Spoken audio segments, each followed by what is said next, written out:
Hey YouTube, it's Juan here again with Tinker Garage, and I'm bringing you a short video. It's going to be some maintenance video on my truck. It's going to be a brake pad replacement for the front brakes.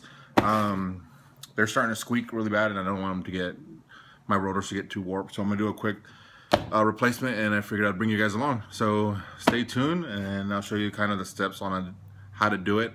Again, we're messing with Mater, which you can see behind me. 2008 Dodge Dakota with an SLT two-wheel drive. So give me 1 second, let me get everything ready, and then we'll go from there.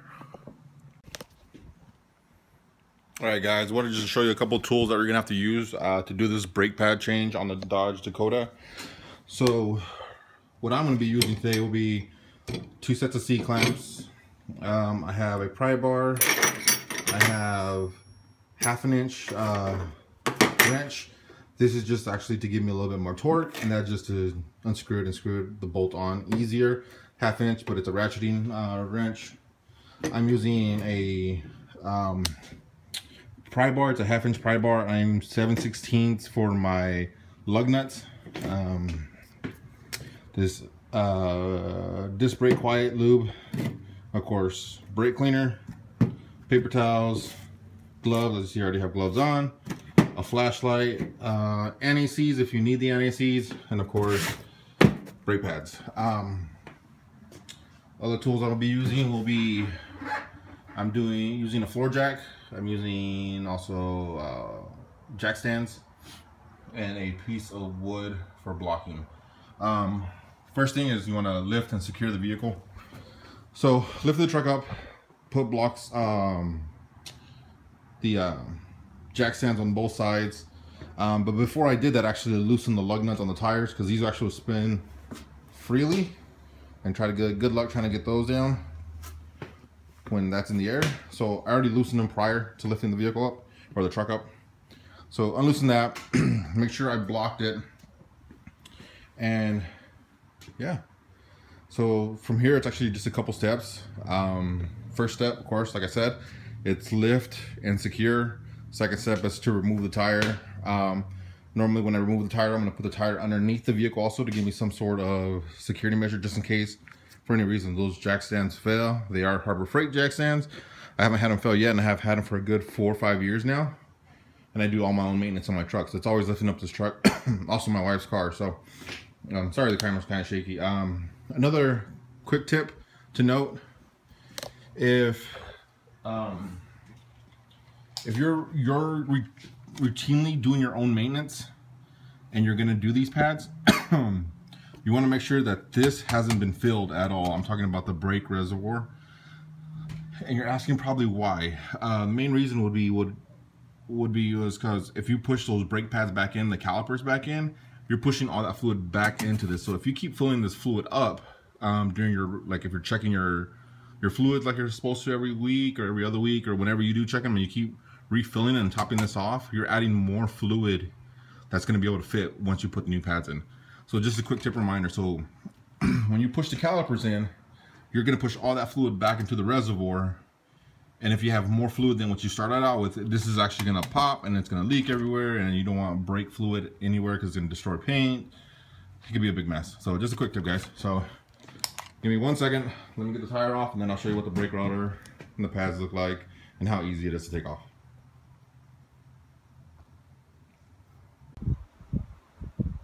Alright guys, so the tire's off. There's the lug nuts.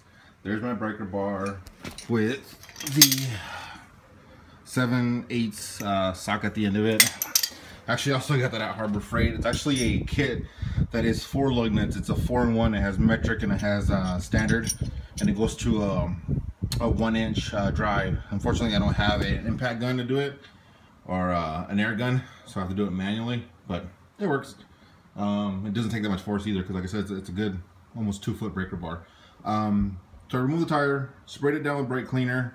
As you can see, I do have a fan, and my garage door is open. Make sure you're not like inhaling that stuff, because that stuff can be really bad for you. So but yes, so the bolts I'm going to be taking out are going to be 2 bolts that hold the caliper in. As you can see right here, sorry, I'm trying to get the best lighting I can. There's a bolt there and a bolt on this side. And you're probably wondering why I have 2 wrenches. Well, since, let's see, remember righty tighty, lefty loosey, I use one for that. I guess if I can pull hard enough, I can, but guess what's right here? Your control arm, your ball joint, and my knuckles. Don't want to hurt my knuckles, so I get an open wrench, put it on one of the teeth, and guess what? Look how, oh, am I tightening it? Yes, I am. Fail. So, anyways, like I said, with one arm, I can loosen it. Because you're putting so much torque on it, your hand doesn't have to be that close, and you're not going to bust your knuckles. And that goes with, depending on what location you're at, and you cannot get it with just the wrench itself.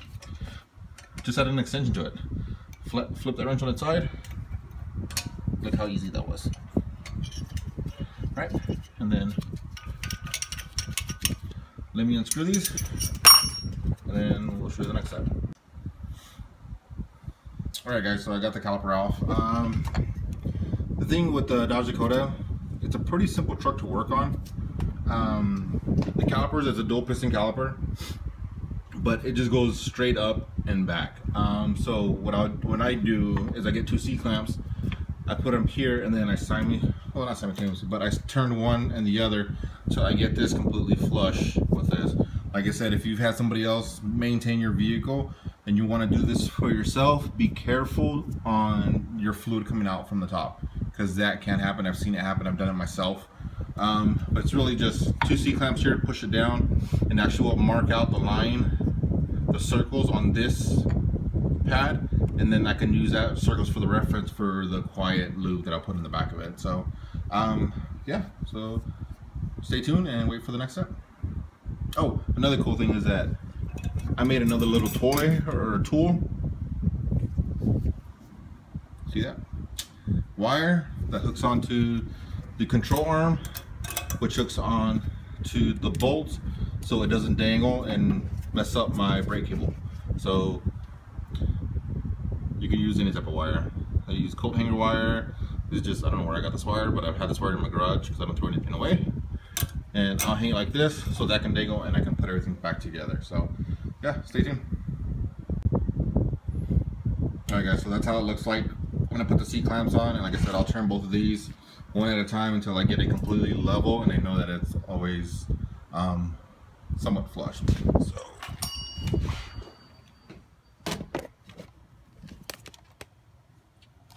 okay, as you can see, I was checking to make sure I don't have any fluid coming off, and then give me one second.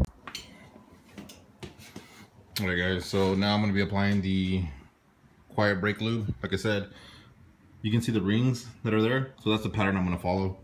So I'm going to put you guys right there.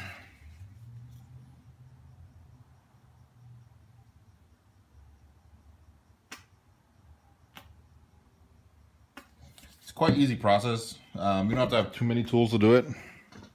I'm not sure if you guys will be able to see, but there we go. Main thing is don't touch the lube on your fingers, because you don't want to get on the actual rotor.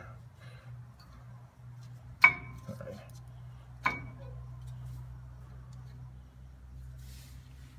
See, look, got it on my finger. Wipe that off. And since you see this one doesn't have any marks like that, I'm going to use the old one as a template. That's this one, and actually has the marks on that. So I'll just pretty much put it right next to it and then just apply my lube as I see on the old one.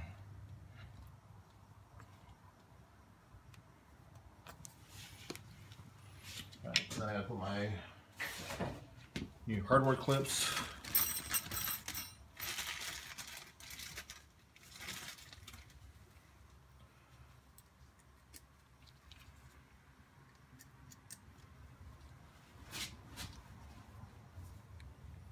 This one I gotta go at an angle.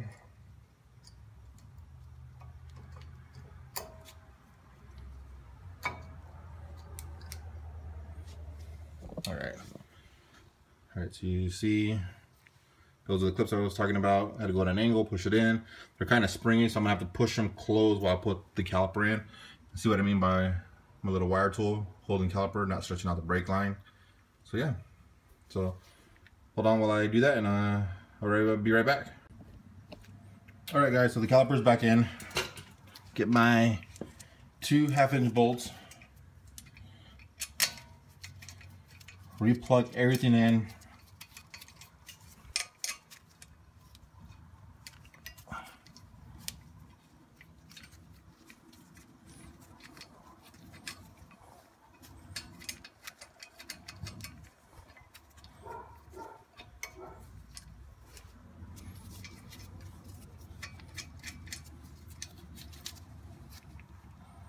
Sorry guys, I'm trying not to shake him.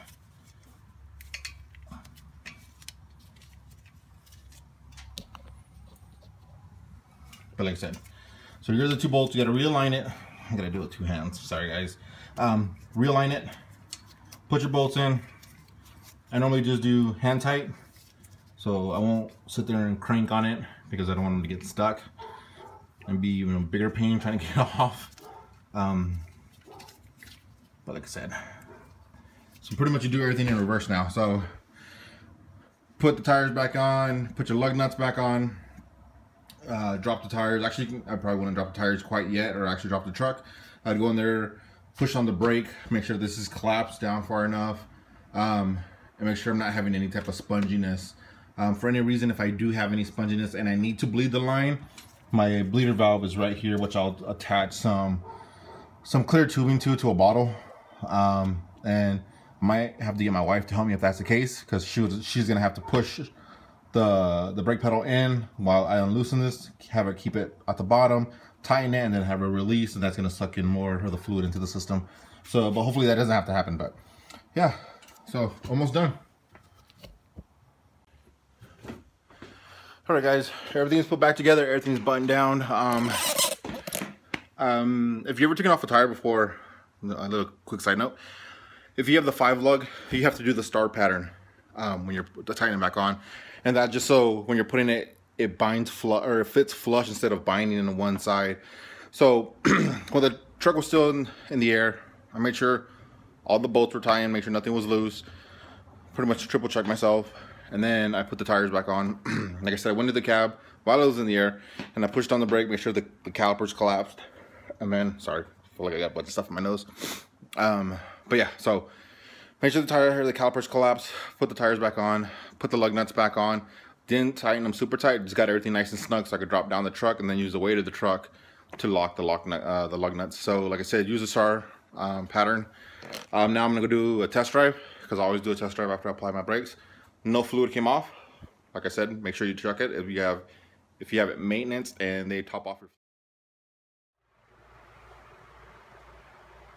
All right, guys, so that's how you do a the front brake replacements on the 2008 Dodge Dakota. Like I said before, it's pretty easy to do. Not too many tools that you need, especially with my vehicle.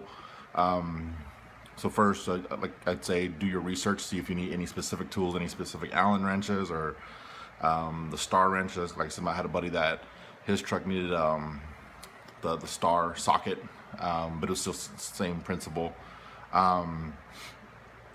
Make sure that when you do push your brake calipers back in, that you're checking the fluids, that if it has been serviced before and you weren't servicing it, you don't want it to overspill and get that brake fluid all over the place, because it can do a lot of damage to your paint. It can do a lot of damage to all your stuff underneath there, and it's just a big mess. So check it. Like I said, if you have to drain it, drain it. Next is make sure you're rechecking your work. So good thing about doing brakes is that you have one on the other side. So if you think you're putting something in backwards, it's always good to go to the other side and see that you're putting everything back together appropriately. Make sure you secure the vehicle, lifting it up, chalking the back wheels so they don't roll on you. Make sure you're putting your tires on correctly when you're done, when you finish the job or finish your maintenance, make sure when you're putting back your tires that you're putting it on correctly, and make sure you're correctly torquing down your bolts, your lug nuts, and test it. You don't want to put your brakes on, go to bed, go to work the next day, and not test your brakes, because you never know. So I always recommend testing your brakes afterwards. Usually I go around the neighborhood and I keep pushing and pushing and pushing it, going forward, going reverse, let my brakes adjust. And usually you can tell right away they're pretty tight. If they're not, you might need another person. Sometimes I have to get my wife out here, even though it's really hot in the garage. So I can kind of bleed my brakes every once in a while. So, and next is just have fun doing it. So if you have any questions, again, leave them in the comments below and I'll try to respond to them as quick as possible. Remember, it was a 2008 Dodge Dakota, very simple how to replace in the front brakes. And you guys have fun. I'll see you guys next time.